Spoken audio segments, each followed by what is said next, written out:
Welcome to What the Duck, a podcast with real experts talking about direct spend challenges and experiences.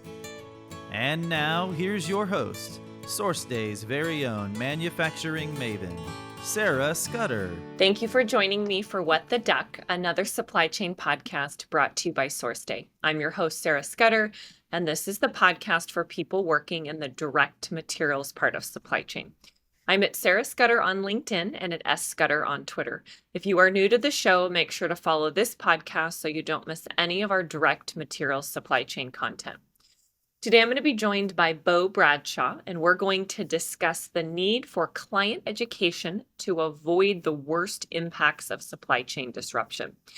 If you work for a manufacturer where your internal stakeholders don't understand the need for spend forecasting and evaluation of critical supplier relationships, then this episode is for you. Bo is the procurement director at Edgio, and he's built the Edgio procurement department from the ground up. Bo is passionate about negotiating unexpected wins and creating an environment where his team can thrive. Welcome to the show, Bo. Thank you, Sarah. Happy to be here. You are quite fancy, all dressed up for the show, which makes me happy. It makes me think of one of my favorite shows, Miss Marvelous Maisel, which is a show from back in the day, and everyone is exquisitely dressed all the time. So you remind me of a character from that show. Oh, how funny. I think that's on Amazon Prime. You know what? I think it is on Prime. I get a few different stations, so I can't keep them straight, but it's one of my faves. Awesome. So, Bo, I want to start from the beginning of your career when you were actually not in supply chain at all. You were a claims adjuster. So why the pivot from being a claims adjuster into supply chain? It's a funny question. Actually, claims adjusting wasn't the beginning of my career. It was early mid-career is what I would say. But to answer your question, the pivot from claims adjusting to supply chain was really the confluence of a couple of things that came together. So one of my good friends from engineering school worked at Dow Chemical ever since she was an intern before we even graduated, to the time where I ended up joining Dow in the purchasing function. And she had been trying to recruit me over for years, and I was resistant. I told her I was happy where I was, but then I started to kind of open my mind a little bit, listen to her more, and decided it was a great opportunity. So that's when I went ahead and moved into purchasing at Dow, and really kind of started at a junior level just to kind of get my feet on the ground to understand what it was all about. And the funny thing is that there's a lot of unexpected similarities between claims adjusting and supply chain negotiation, purchasing negotiation. You're both interpreting contracts, you're both negotiating with clients, with insurance, you're negotiating with customers, with supply chain and purchasing, you're negotiating internally as well with vendors. So there's a lot of similarities. So it's kind of an interesting transition. So how did you land your first gig in supply chain at Dow? Was it through this connection, your friend that you had from college? It was. Dow had an opening for a sourcing specialist in the Houston purchasing department in the indirect space. And I looked at it, I talked to her about it, thought, hey, I'll try that out. That looks really interesting. So she recommended me. I went ahead and applied and went through the process and was successful. And that's when I made the transition. That was mid 2014. So one of the things I noticed about your background is you moved up the ranks pretty quickly at Dow, and you were there for several years. So why did you decide to stay in supply chain? You landed this gig in the indirect side as a sourcing specialist, but why did you decide to stay? So it's because I was enjoying it. I was having a really good time. Dow's a great company. Was very happy there the entire time that I was there, and I learned a lot. And I really love to negotiate as well. And this was a new type of negotiation. Like I said, it's similar to claims adjusting, but it's a new style of negotiation. And this one, you dig in a little bit more deeper when you're in supply chain and procurement, in that you really have to understand what's going on with the market, with your internal clients, and with the suppliers. So there are so many variables that you have to take into account. It really challenges you to think, and there's just so much opportunity to growth and continue to grow and continue to learn that that's what kept me motivated. Because I was so motivated and enjoyed it so much, that's where the success came from. So, how did you move up the ranks so quickly?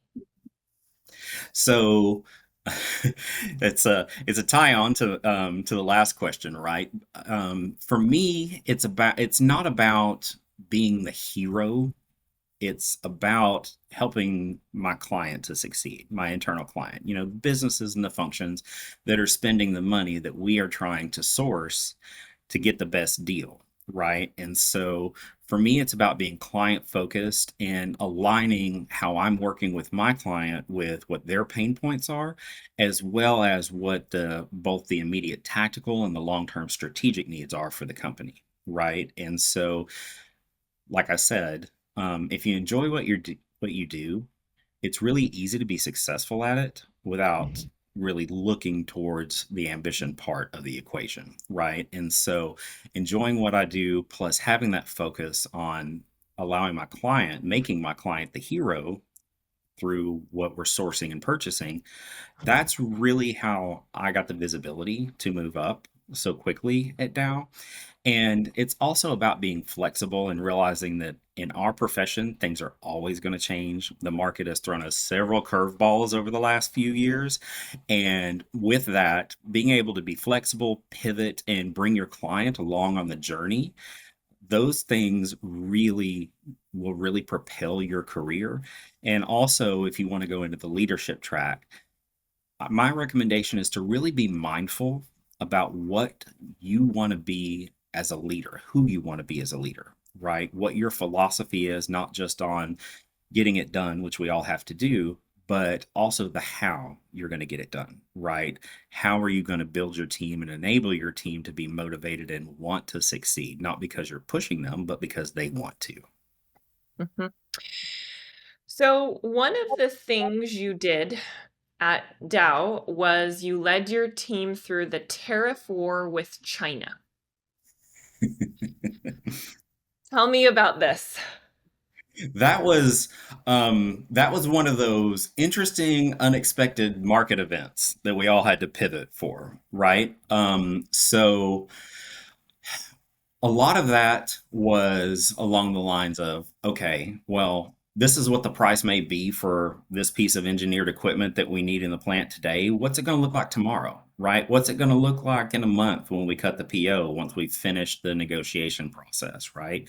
Once we finish the bid negotiation, what's it going to look like in 3 or 4 months when we need to order additional equipment for whatever project that we're working on, things of that nature. And when you're looking at it and you know what the plan is for what you need to buy for projects internally in the indirect space to support manufacturing, the question is always going to be, or should be in your mind, what's going to happen? What does the geopolitical landscape look like? And also taking your client along the journey, right? Letting them know what you know as far as what's going to happen in the market. Because the reality is that the trade war was so dynamic when it was going on with the tariffs back and forth that it was really impossible to predict, right? And so letting the client know that, yeah, the tariff could disappear tomorrow or it could double or triple. We just don't know. That's in the hands of the political administrations, and we just have to comply with whatever the law is at the time, right? And so the best advice is letting them know what the best estimate is that you're seeing in the market and on the news for what's going to happen, and then making a recommendation, a risk-based recommendation. Should we buy now or should we wait a few weeks, right? And letting them understand, well, if we buy now, we think we're going to avoid another tariff increase, but the tariff could disappear and and it's completely unexpected. So how much risk tolerance do you have in your budget? And also advising them that it might be wise to put a plug line in their budget that for tariff uncertainty as well, right? And then just being hand in glove with your clients so that you can go ahead and execute those and communicate to leadership why you're doing what you're doing to try to mitigate the risk. Mhm. So you had this tariff challenge that you worked through with your team. What were the main things that you were buying when you were at Dow?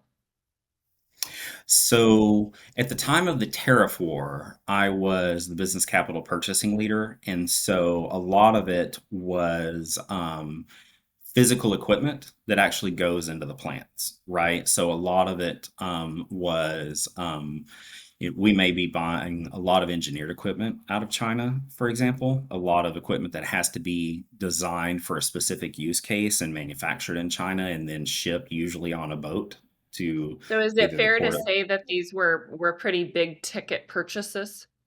Yes, yes, they were very large ticket purchases. Obviously, I can't go into the direct specifics on what we were buying and how much they cost, but I will say that there was nothing that was not in the six-figure or above range that we were dealing with when the tariff war was going on. Got it. Anything on the direct side that stands out that you and your team purchased and kind of struggled with when you were at Dow? So in the capital space, that's still largely focused on the indirect side, and so for me, there wasn't a whole lot in the tariff war that we were purchasing on the direct side. But what I can tell you is that for direct purchasing within Dow, they were going through the same thing, right? What are we buying from China, and how do we need to hedge, right? Because on the direct purchasing side, what you have to look at is your inventory risk balance cost equation, right? Do we want to go ahead and hedge and buy more and then accept the additional carrying costs of that? Do we have the capacity to even store that inventory before it actually goes into the manufacturing process? And what are the tax implications as well, right? And so that's the balance that the supply chain people in the direct space have to strike. And again, it's about working with your clients. It's about working with the plant cost centers that actually have to spend the money on that inventory to make their product, right? And how does that affect their gross and net margin for the product, right? Taking all of those cost factors into account. Mhm. So you made a pretty big career move a little less than a year ago. I remember when you messaged me and made I the do. announcement. So you joined the Edgio team, I want to say about Mhm. 11 months ago now. So what do you do for them? So I'm the procurement director at Edgio. And so over the last almost year at this point, 10, 11 months, I've been on the journey with the company to build a best-in-class procurement department, right? And so with that, it's been about a lot of client education, a lot of stakeholder education internally, a lot of discussion with external suppliers and vendors regarding really the way that we want to transform our business interaction with those suppliers and vendors, as well as, staffing up the organization, putting the people, tools, processes, and procedures in place so that we do procurement from a strategic discipline perspective, while again, we're able to handle those tactical items that come up that might have, a short timeline for whatever reason. And so it's been a lot about education, building, and doing all at the same time. So when you say you are building out a procurement function, you mean there was no procurement department before you? What I mean by building a procurement department is that Edgio is the combination of a couple of acquisitions led by Limelight Networks over the past roughly 2 years. It's a combination of Limelight acquiring Layer Zero, an applications-based company, and then acquiring Edgecast from Yahoo Incorporated, which happened in mid-June of last year. And so I wouldn't say that the companies didn't have a procurement department. They certainly did have a procurement department, especially in the areas that are critical to the company. We reached the point in the indirect space where it was time to go ahead and make sure that we were purchasing things the right way to benefit the company and provide the best value. And so that's what it means when I say I'm building the procurement department. Now, where we're at on the journey is that I'm thrilled that I filled my staffing model just a couple weeks ago. So we do have a full staff, a full procurement department. We've got the processes and the procedures in place. There's been a lot of client education. There's been, direct employee chats with me on, come ask me what we're doing, group chat settings to really kind of understand what procurement's about for those that don't understand and all they know is that it's going to be a change and what does that mean for them on how they actually are able to get the tools that they need. So a lot of it has really been about that growth curve. And the nice thing is that when you bring the client along for the journey, especially if they may be a little bit change averse, when you're able to deliver that unexpected win for them and they look like the hero, that's when you're able to really go ahead and build the momentum so that you go from a push to a pull model to say, hey, we need to go to procurement for this because I've seen it. They can get us a better deal than what I've seen before. So that's the journey that we've been on, and I've been really pleased with the success that we've had. So to kind of summarize, you've been brought in to make the procurement function more strategic, moving from more Correct. tactical to more strategy, high level, kind of looking at values and metrics and ROI. Correct, exactly. And that's the change is that really helping our internal clients to understand, what is the ROI that we're buying? Do we need this? Or is there a better solution? Or can we get the cost down to increase your ROI for your product line? Things along those lines. And executing that strategic vision model while again making sure that if they have we didn't consider this, we need this tool and it's something tactical with a short timeline, that we're still able to support that as well, right? That way we're not disrupting business operations while we're also accelerating the value that they add for the company. Mhm. So what are the main things that your team is sourcing this year? I think it would be helpful to our listeners just to get a kind of high level overview about what your company is buying.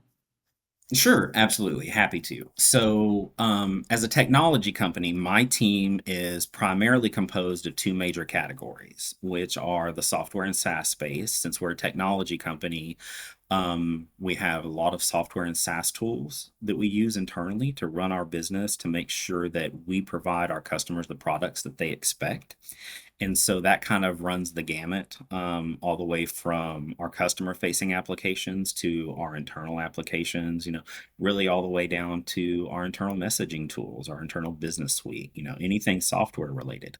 The other side of it is much more related to the manufacturing space, I would say, in the fact that that's the direct capital hardware and equipment buy, because as a global CDN provider, content delivery network, we have a lot of hardware as far as electronics are concerned. We've got a lot of servers and the equipment to make sure that those servers are running at the performance level that our clients demand, right? And so that's what's mostly related to the manufacturing space, in that we are working with manufacturers to get that equipment into our facilities to meet those needs and to meet our customers' needs.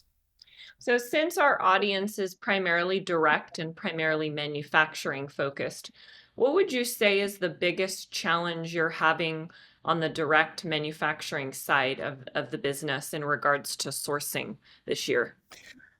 So I think the biggest challenge continues to remain the disruption in the silicon wafer microchip space. That is continuing to cause pain points really across anybody that uses microelectronics, which is essentially every company out there, right? And I actually just got back from Procurement Forge's technology sourcing event. And what we're all seeing in the space, what our peers are seeing in the space, is the same thing that I'm seeing, that lead times for chips are extremely long. Last year they might have been 13 to 26 weeks. Now they're 36 to 52 weeks. And it really requires a disciplined approach to forecasting what your needs are going to be, and then getting those budget approvals and those orders completed in a timely manner. That way, you go ahead and get the orders out there, because with a lead time of 52 weeks or maybe even more in some cases, you can't afford to make an "uh-oh, we missed it" kind of mistake. And so that's the client education piece on what does your forecast say you need, and what do we need to talk about as far as inventory from a risk mitigation perspective, right? Because there are always going to be opportunities for unexpected additional growth. I mean, we like a lot of companies out there. I mean, our customers love our products, and so we want to make sure that we can be there if we do have some unexpected demand as well. Yeah, I feel like the inventory juggling act is gonna be here forever. It's like Yes. we need to have enough to make sure we can meet customer demand, but we don't want to have too much where we're tying up cash flow and we have product that becomes obsolete. So it's a very, very fine line because looking at data and analytics can only go so far. There are unexpected things that happen in the market, unexpected things that happen with your customers. So I feel like that's kind of a common theme on all of our shows is the Mhm. challenges with inventory. So Bo, when you and I were prepping for the show, you talked a lot about a key learning that you've had in your career is the need for client education and how important Mhm. this is for every single procurement department to understand and to implement. So I'd like to have you start off by explaining what do you mean by client education? When I'm talking about client education, I'm talking about internal clients, the businesses and functions that are actually spending the money out of their cost centers.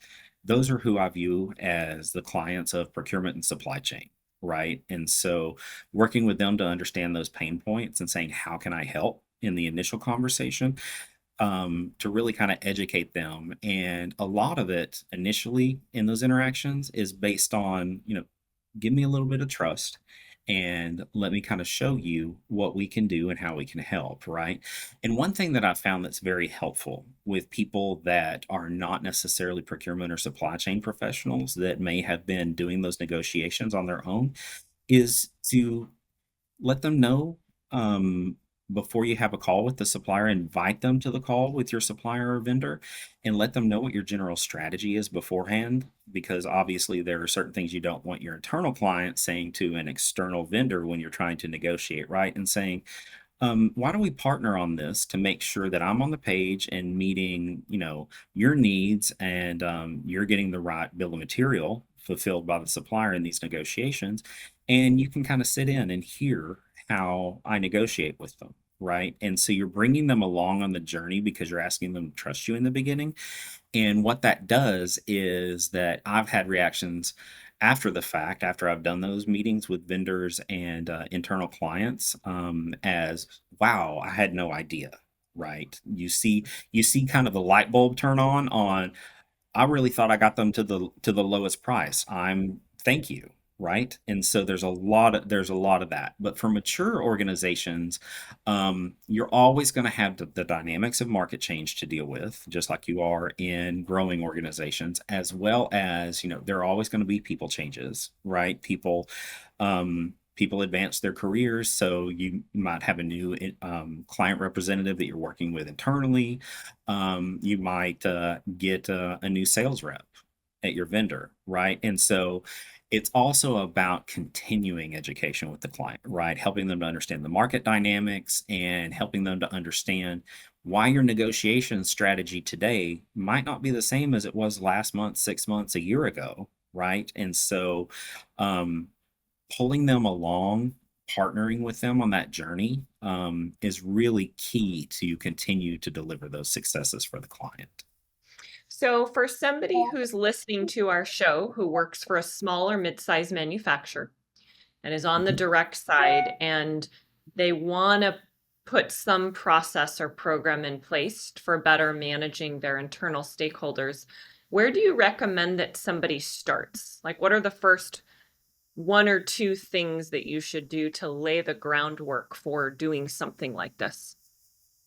So I think the starting point is to really understand what your client is doing today, right? Understand their existing process and methodology, and what their pain points are. Having that open conversation about, hey, how are you doing this? I'd like to understand so I can help, right?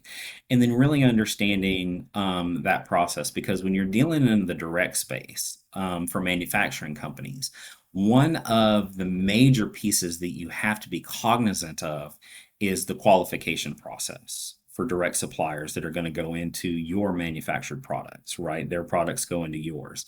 And so digging into that qualification process is a critical component, and understanding what the current change methodology is if you were to change suppliers, and how long does that qualification process typically take on average, right? That's one thing that in the direct space, that when you're looking at enabling a procurement department, or even if you're mature and looking to maybe change who your feedstock supplier is, you're really going to need to understand that qualification process, as well as all of the stakeholders that need to be involved, right? It might not just be the business that's making the product and their representatives and engineers. You may need to pull in somebody from finance, for example, to update the cost model and update the profit model for the product line that you're talking about. For manufacturers, you may need to pull in your environmental health and safety representative as well when you're talking about changing feedstock, especially if it's chemicals, right? So there are a lot of pieces that you need to understand about the baseline process and requirements as you're talking to your client. And then once you've got a handle or a vision on what that process is going to be, then it's about saying, hey, this is what my thought process is on how we can update this to facilitate getting your costs down, right? Getting you better on time delivery, getting you better consistent quality, supplier response, whatever your combination of goals are, continuing to partner with your internal clients and stakeholders, and not just creating a policy or procedure and then just stamping it out there, and say thou must comply with XYZ policies and procedures, but saying, this is the vision. What do you think? Will this create pain points? What do we need to look at and modify? And along the journey, just because you have a process or procedure doesn't mean it should always stay that way, right? You've also got to be flexible about realizing that business is constantly changing. That's the environment that we live in. And do the processes, policies, procedures, or even the tools that we use need to change to meet our current market situation, right? And I think those are some of the key components that you got to keep in mind.